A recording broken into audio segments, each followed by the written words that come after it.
Hi! In front of me is Realme 11 Pro, and today I would like to show you how you can switch on or off adaptive brightness.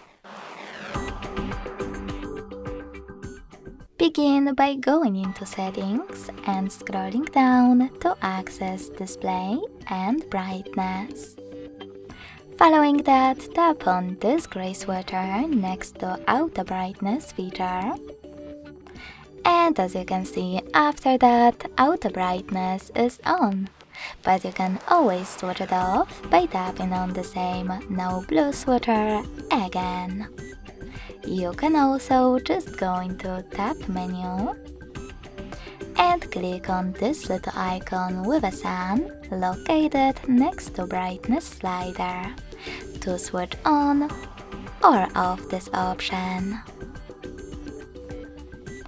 Thanks so much for watching. If you enjoyed this video, don't forget to leave a like, comment and subscribe.